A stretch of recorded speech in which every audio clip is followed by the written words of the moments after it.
Good morning. It is Monday, July 6, 2015. This is your morning edition on I-24 News. Coming up later today, the future of Greece hangs in the balance after a historic referendum held in country shows the majority of Greeks vote no to a bailout deal offered by EU creditors. With just 1 day left on the new imposed deadline for a nuclear deal between Iran and world powers, Secretary of State John Kerry urges Iran to make hard choices, to quote him. And later on the show, we check in on London, which is preparing to mark 10 years since the July 7th terror attacks. Good morning, I'm Yael Avi, and we begin this morning in Athens, where results are in, and the answer is no.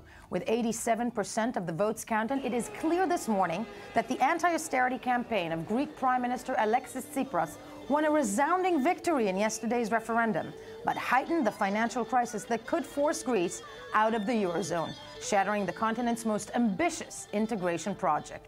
Results showed 61% voted no, compared with 39% for yes. The surprisingly strong victory by the no camp defied opinion polls that had predicted a tight contest after a week of rising desperation as banks shut and cash machines in Greece ran dry. The no votes carried every district in the country, and after the no side in the referendum was declared victorious, thousands of supporters filled Syntagma Square in front of Parliament in celebration.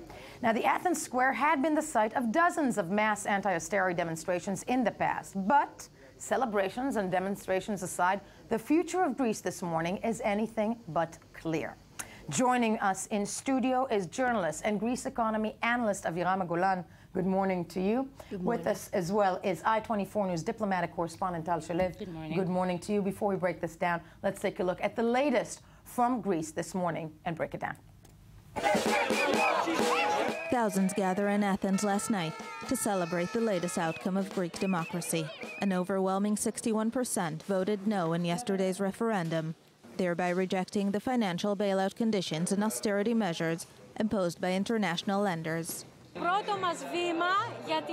do not think that everything will suddenly be perfect, but it is a first step in making fear go away. Up until now, they were scaring us. Now we overcome this and move to the next stage. Slowly, we will get to the place that we deserve to be.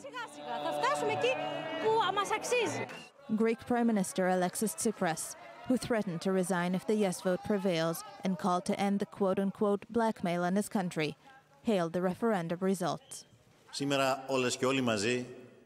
Today, all of us together turned a bright page in modern European history. We proved that even under the most difficult circumstances, democracy cannot be blackmailed. Tsipras urged an immediate return to negotiations in an attempt to save the dilapidated Greek economy. We are ready to continue negotiations with a credible financial plan, credible reforms that will be accepted by Greek society, that will have as a criteria social justice and the transfer of burdens from the weak to the economically strong. The vote poses great concern for the economic future of Greece and Europe as a whole, with many fearing a Grexit that will lead to chaos. The European Parliament cast doubt over the government's promises to reopen banks today or tomorrow, warning of harsh times ahead. I believe that the Greek people will be, during the week, in an even every day, more difficult situation. I think we should tomorrow, and at latest on Tuesday for the Eurozone summit, discuss about a humanitarian aid program for Greece. This morning, the European Central Bank will discuss the emergency funding provided to Greek banks, while later today, German Chancellor Angela Merkel will travel to Paris to discuss the results of the referendum with French President François Hollande. Tomorrow, Eurozone leaders will hold an emergency summit to discuss the next steps. In the meantime, Greek banks remain closed and the people of Greece unsure of their future. Joined in studio, as you mentioned, by Aviram Golan, journalist and a Greek economy expert. Before anything else in terms of what the future holds, this is a resounding victory for the Greek people within Greece, isn't it? It is a resounding victory for Syriza too, and you're right, it's the Greek people who has won yesterday, because one of the greatest fears in Greece always is the gap between two camps. The memory of the Greek people is painful because they remember what happened in the Civil War, and yesterday there was, as I watched the whole day, I watched the television, all the channels in Greece. The impression was that a kind of unity was, that maybe even between people who voted yes and no, there was an impression of solidarity, something well lost in Greece for a very long time. Now, when Tsipras waged this bet, because it was a bet, of putting the decision, so to speak, in the hands of his people in Greece, it's phenomenal that they feel that the democracy was regained back. They voted a resounding no to the measures, the austerity measures. But is it really in the hands of the Greeks to decide what type of deal the European Bank can relate to them? Well, is the question that remains. Well, we know that it isn't. We know that it is for the European, for the European, in fact, for European banks more than ever to decide. But this is exactly the point. The point is that the bet that he took yesterday was on the character of Europe.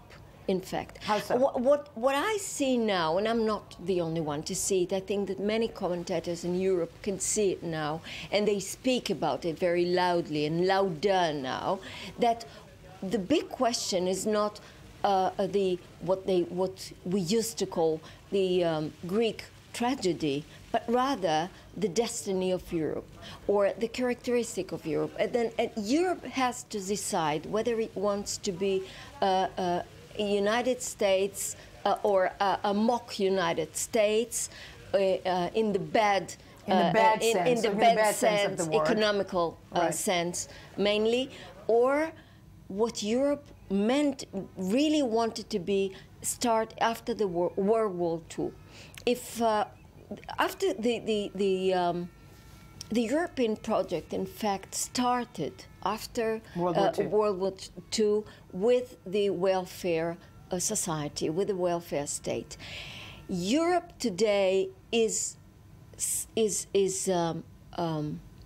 defining itself in new terms, which are really, really dangerous, I think, for the societies in Europe. Europe today is defined by the banks, by the money, by the big capital, and by Germany. We have to say that, of course, again, which this is really, it's not very pleasant to it's not very pleasant to admit, but it's because Germany, at the end of the day, is financially the strongest country in Europe in many ways. And you know that yesterday somebody said, I heard it in the French studio, he dared saying that Germany is controlling now Europe in financial ways the way it did during the Second World War. In many ways. In a Reich type way. Europe has to decide whether it wants it again. And this is not a joke. I mean, it's not something it's not negligible. Right. If you look at what happens politically, and I'm saying politically it's more interesting than looking through the banks and the financial questions. But if you look at what happens in the most of the European states in terms of political movements of the extreme right. Fascist movements, and even neo-Nazi movements, you know who is waiting, who is lurking there, waiting for the fall or for the decline of the European project. The European Union. You know, a fascinating point. Time also to go straight to Athens, where Daniel Roth, I-24 News correspondent and standing by, and went and basically spent the last couple of days leading up to this historic referendum. Daniel, great to have you with us. Describe the morning after. Clearly, as we just mentioned in studio, a resounding victory for Tsipras and his party. But at the end of the day, what does this spell out this morning in Greece when it comes to the Greek people financially? Well, Absolutely. Last night was a night of jubilation. It was celebration in Syntagma Square, folk dancing, people out. This morning, of course, everyone's waking up to the same reality that has been for the last few years. Tight austerity measures, 25% unemployment, 50% youth unemployment, and a situation where the ECB has cut off Greek banks from capital. So the situation remains hard despite the celebrations last night. We're looking really at two scenarios right now, and this is the big question. All weekend long, we were asking people how they were going to vote and why. And the vast majority of people told us, despite the polls looking like everything was neck and neck, that the no's, it was almost everyone we spoke to said that they were going to be voting no, and they said it was a vote for democracy, for Greek choice. Now that choice is going to lead to many, many questions. Will Greece remain in the euro? Will the euro survive a domino effect if Greece leaves? And whether or not really, and this is the crux right now this morning, whether or not the European Union will sit down with Alexis Tsipras, whose hand is now strengthened with the support of his people, and whether or not the European Union is ready to deal in a different fashion with Greece, to deal with a Greece that has said no, resoundingly no, to the austerity measures. But, you know, it's an interesting point, and Daniel is staying with us. But one more question to you at this point. You said you've been speaking to Greek people all throughout the weekend. They said that they were going to vote no. Did they say, is there an understanding or feeling from the people that you speak with that no means also that they want to get out of the Eurozone? Or does that just spell what Tsipras wanted, which was the muscle flex?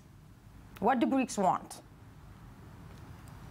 It was, for just about everyone we spoke to across the board, whether it was yes or no, in fact, everyone seemed to agree that they don't want to leave the euro.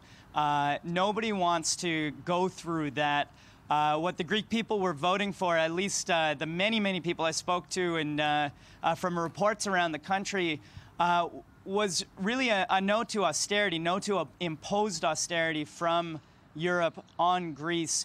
And really what Paul Krugman, the Nobel Prize-winning economist, talks about, which was a no to a Europe that's not supporting one another, a no to a European Union that's not acting as a union, but rather acting as a set of competing states, rather than supporting with loans from state to state. We're seeing more like predatory loaning in the European Union. And that's what people have been talking about. That's the reason that people voted no. It wasn't a no saying we're ready to leave the Union, we want out of this political and economic partnership. It was a no to the way this political and economic partnership has been playing out. Daniel, thank you very much for that this morning. Aviram, exactly as you mentioned, you know, it's the way that the European Union, in the minds of the Greeks, that was, as Daniel said, the vote. But moving again now to the next day, for example.